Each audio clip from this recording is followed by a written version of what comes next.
Assalamualaikum warahmatullahi wabarakatuh. Selamat pagi, salam sejahtera bagi kita semua.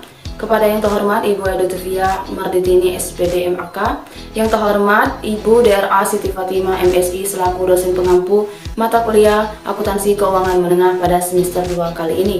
Pada kesempatan kali ini kami dari kelompok 3 kelas Intralaya akan membahas materi mengenai saham treasury. Sebelum itu, izinkan saya untuk memperkenalkan diri terlebih dahulu. Perkenalkan, saya Dina Agustin selaku moderator dari kelompok 3 kelas Indralaya. Dan rekan saya ada Siti Atika Suri, Dea Sulistiana, Jessica, Khairunisa, Risa Stefani, Vina Amelinda, Rika Hikaral, Miftahul Jana, dan yang terakhir Siska Amelia. Untuk pemaparan materi 1 akan dipaparkan oleh saya sendiri. Saham merupakan tanda penyertaan seorang atau badan usaha pada perusahaan atau perseroan terbatas. Dengan menyertakan modal tersebut, maka orang yang menyertakan itu memiliki hak terhadap pendapatan suatu perusahaan, aset perusahaan, dan berhak hadir dalam rapat umum pemegang saham atau sering disingkat RUPS. Selanjutnya, pengertian modal saham. Modal saham sendiri merupakan kapital atau stok, yaitu perusahaan yang berasal dari penjualan saham-saham yang dikeluarkan oleh perusahaan. Dana yang diperoleh dari hasil penjualan tersebut menjadi modal pokok dari perusahaan. Untuk pemaparan materi selanjutnya akan dijelaskan oleh rekan-rekan saya. Jenis-jenis saham. Saham dibagi menjadi 3 jenis, yaitu yang pertama saham biasa atau common stock. Saham biasa adalah saham yang pelunasannya dilakukan dalam urutan yang paling akhir dalam hal perusahaan dilikuidasi. Sehingga resikonya adalah yang paling besar. Karena resikonya yang paling besar, jika usaha perusahaan berjalan dengan baik, maka dividen saham biasa akan lebih besar daripada saham prioritas. Kedua, sertifikat saham. Sertifikat saham ini dikeluarkan oleh PT Dana Reksa, yaitu sebuah PT yang didirikan oleh pemerintah Republik Indonesia untuk membeli saham perusahaan yang bersifat go publik melalui pasar modal dan menjualnya kembali kepada masyarakat umum dalam bentuk sertifikat saham. Karena saham ini dimiliki oleh PT Dana Reksa, maka hak suara atas saham tersebut juga berada pada PT Dana Reksa. Pemilik sertifikat saham tidak memiliki hak suara dalam PT tersebut. Ketiga, saham prioritas. Jenis saham prioritas ini adalah saham yang memberikan prioritas lebih kepada pemiliknya atas aset dan laba perusahaan, seperti kelebihan saat pembagian dividen, yaitu dividen yang dibagi pertama kali harus dibagikan untuk pemegang saham prioritas. Apabila lebih, baru dibagikan kepada pemegang saham biasa. Kemudian, dividen saham prioritas tidak terhutang atas dasar waktu, tetapi baru terhutang jika sudah diumumkan oleh perusahaan. Biasanya, saham prioritas mempunyai nilai nominal dan dividennya yang dinyatakan dalam persentase dari nilai nominal tersebut. Apabila saham prioritas tidak mempunyai nilai nominal, maka dividennya dinyatakan dalam bentuk rupiah, bukan bentuk persentase. Saham prioritas dibagi menjadi 3 jenis, yaitu yang pertama saham prioritas kumulatif dan tidak kumulatif, yang kedua saham prioritas berpartisipasi dan tidak berpartisipasi, yang ketiga saham prioritas atas aktiva dan dividen pada saat likuidasi.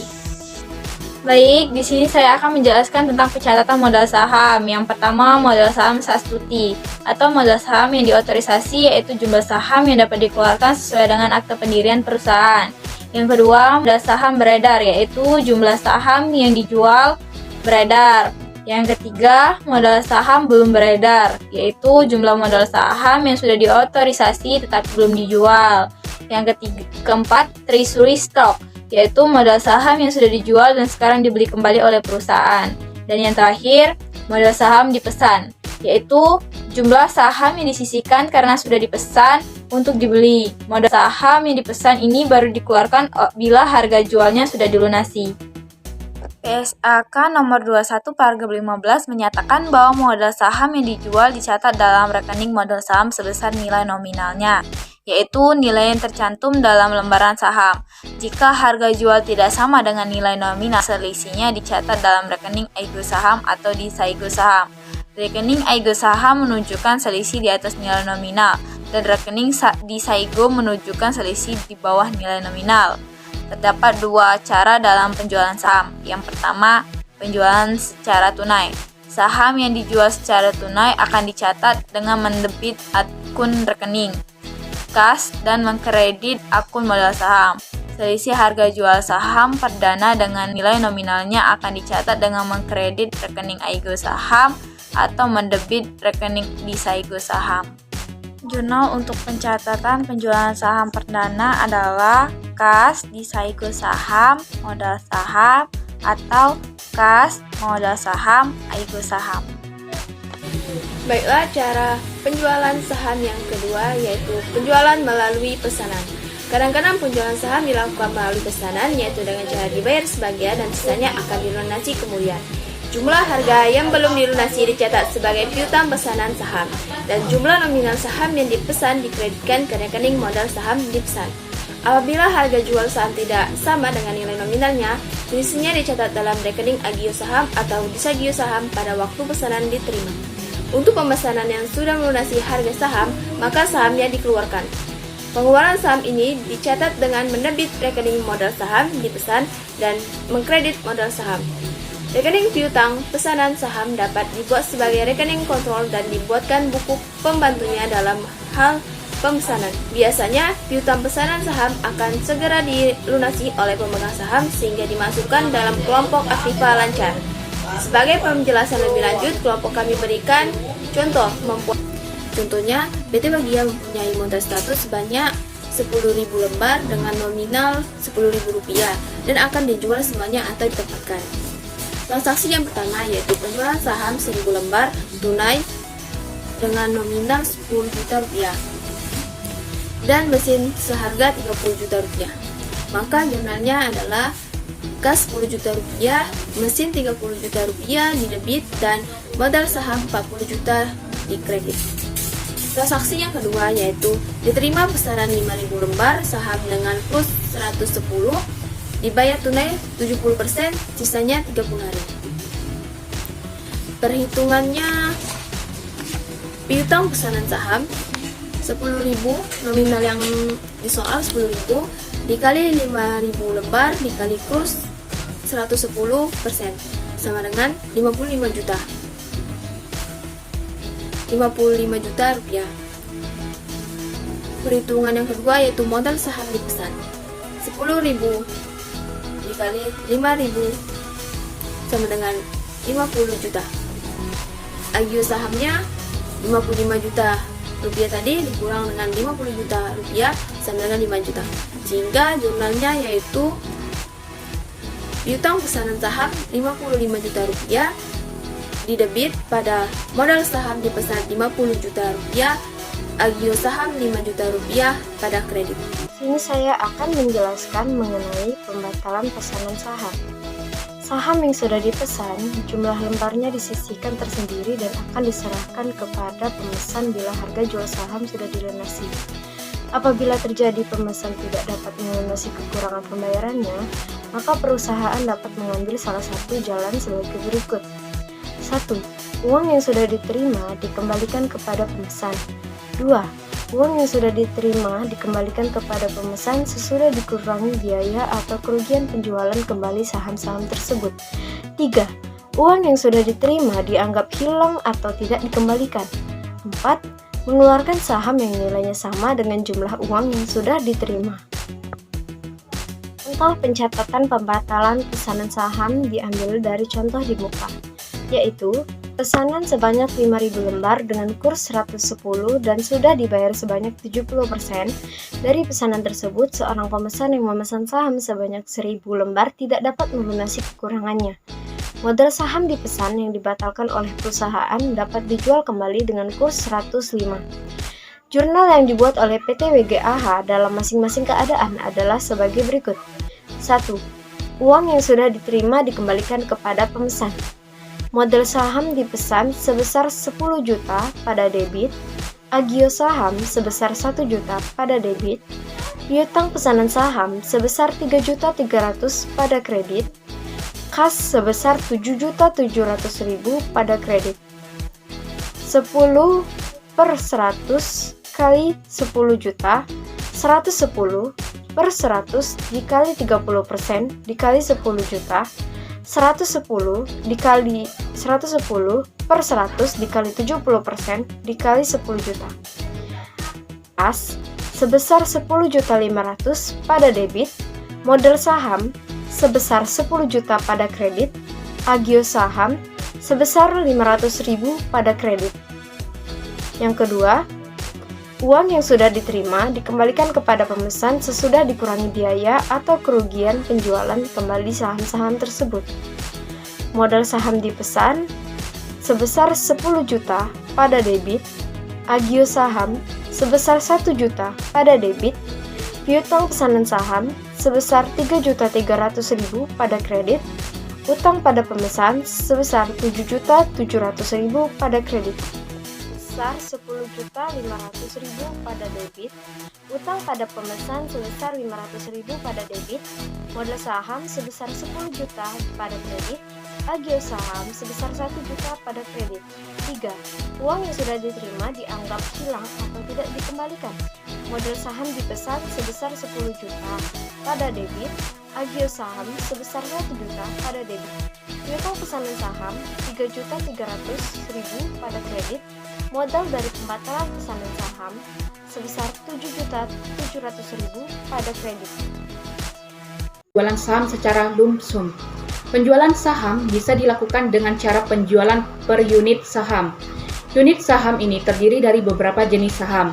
Apabila penjualan dilakukan dengan cara seperti ini, maka penerimaan dari penjualan akan dibagikan untuk setiap jenis saham.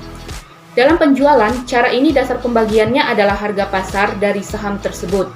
Metode yang dapat digunakan adalah 1. Metode inkremental. Metode inkremental, jika nilai pasar wajar, semua kelompok sekuritas tidak dapat ditentukan.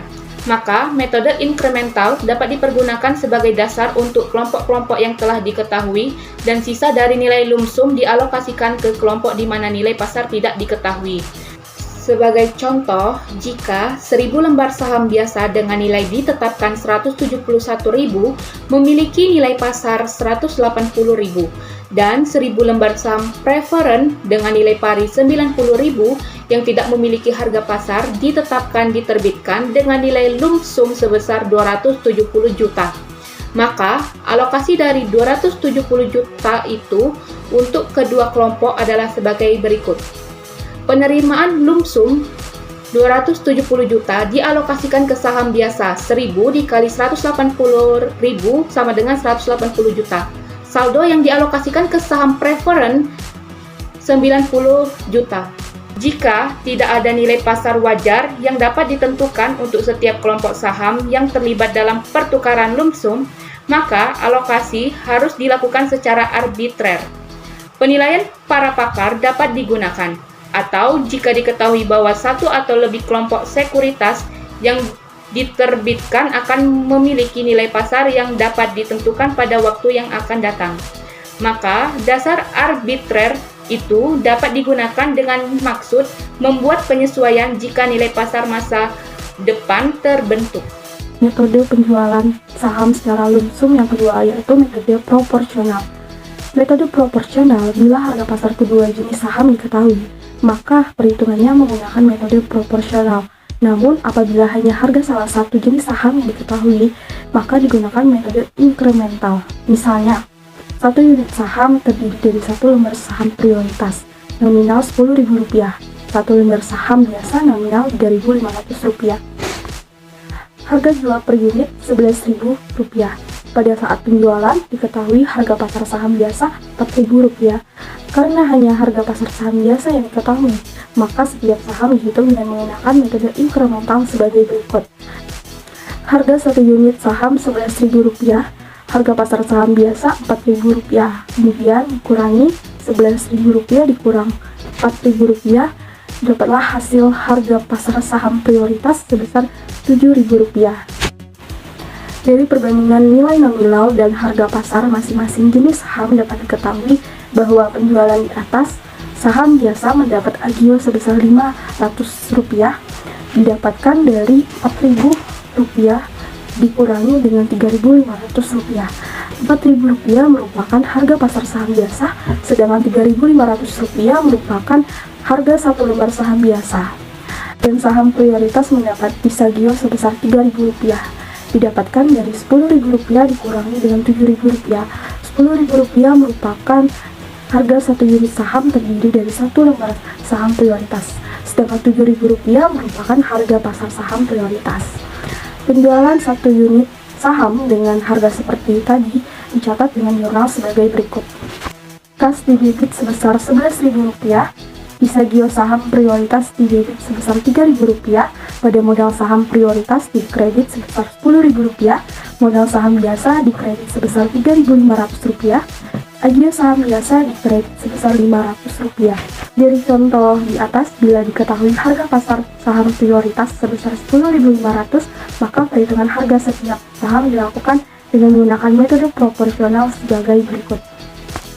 Harga pasar saham biasa sebesar Rp4.000, harga pasar saham prioritas sebesar Rp10.500, kemudian ditambah Rp4.000 ditambah Rp10.500. Dapatlah hasil harga pasar keseluruhan saham sebesar Rp14.500.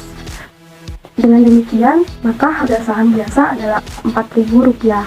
Kemudian harga saham biasa ini dibagi dengan harga pasar keseluruhan saham, itu Rp4.000 dibagi dengan Rp14.500. Hasilnya dikalikan dengan Rp11.000. Rp11.000 ini merupakan kas dari contoh sebelumnya. Hasil akhirnya menjadi Rp3.034. Kemudian harga saham prioritas adalah Rp10.500. Kemudian Rp10.500 ini dibagi dengan harga pasar keseluruhan yaitu Rp14.500. Rp10.500 dibagi Rp14.500.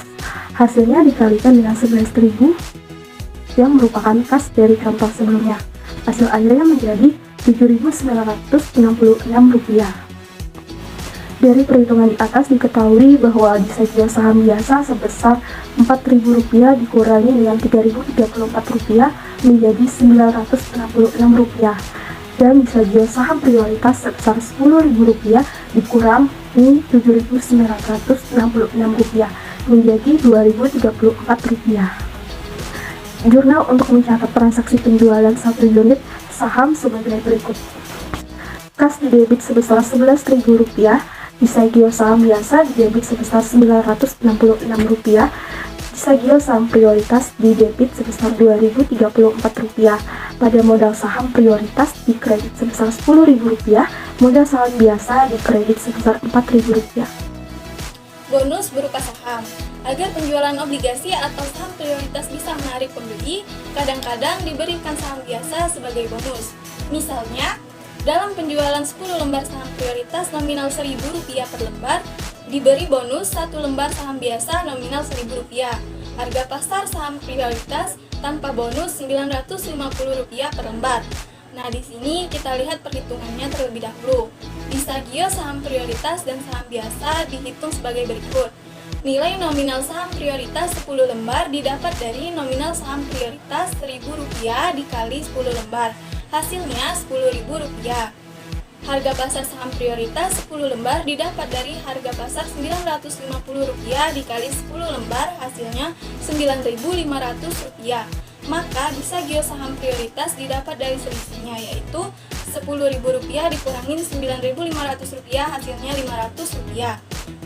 Harga jual saham prioritas plus bonus didapat dari 10 lembar dikali nominalnya Rp1.000 per lembar, hasilnya Rp10.000. Harga pasar saham prioritas tanpa bonus didapat dari 10 lembar dikali harga Rp950 per lembar, hasilnya Rp9.500. Maka nilai saham biasa didapat dari selisihnya, yaitu Rp10.000 dikurangin Rp9.500, hasilnya Rp500.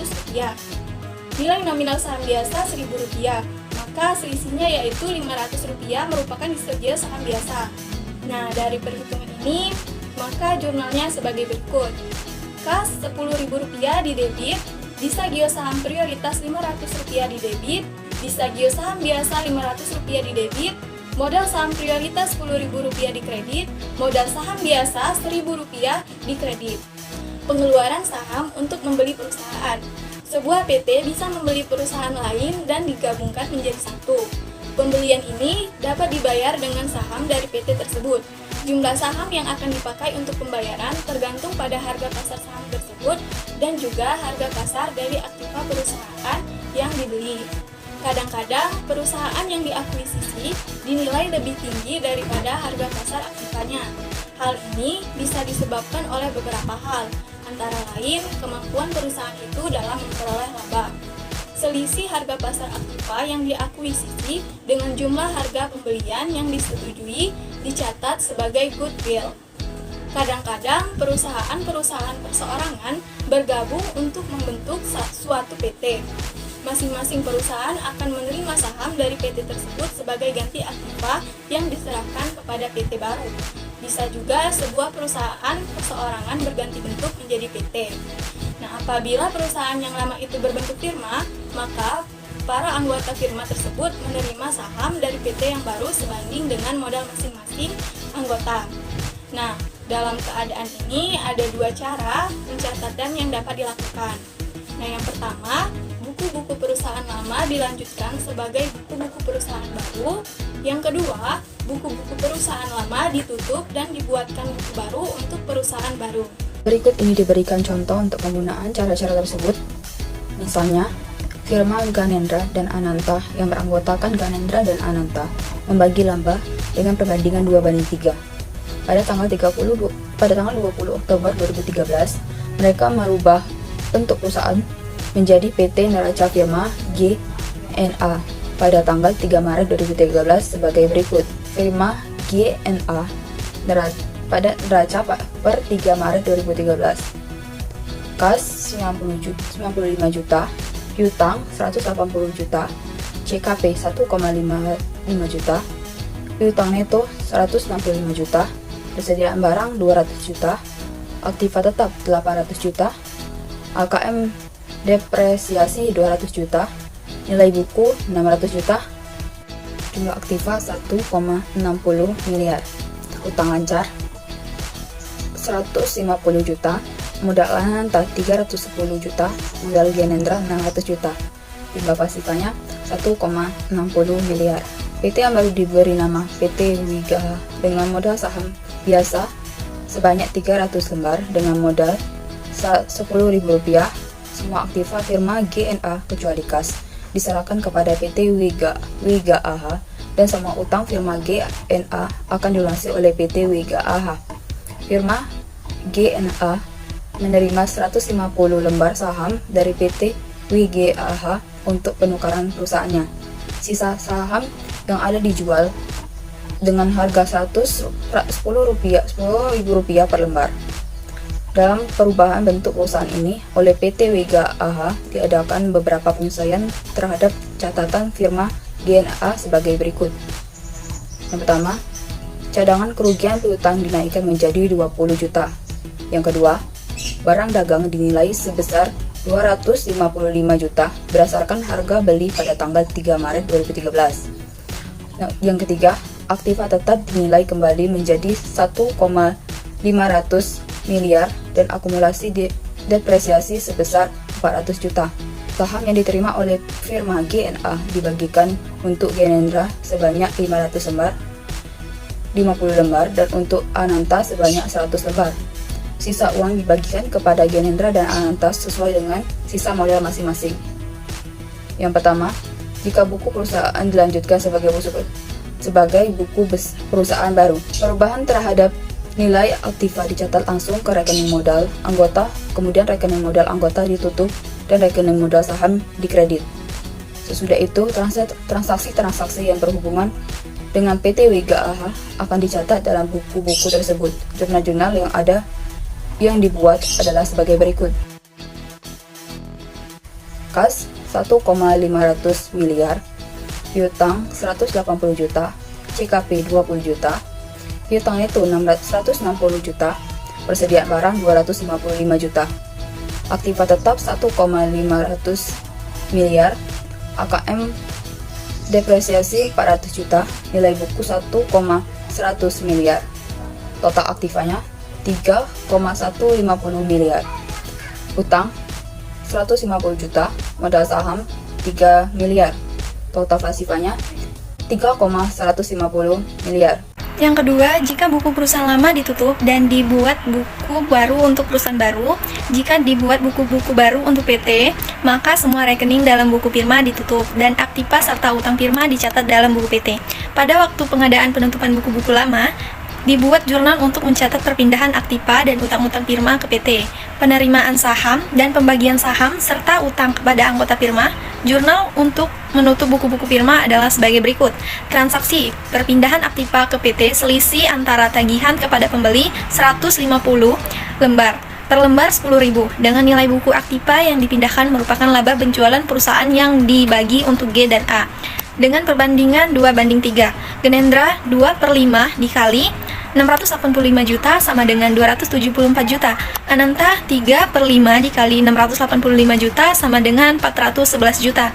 Dengan jurnal dalam rupiah, piutang PT WGAH 1,5 M, utang lancar 150 juta, CKP 15 juta, akumulasi depresiasi 200 juta, piutang 180 juta, pers barang 200 juta, aktiva tetap 800 juta, modal Genendra 274 juta, modal Ananta 411 juta.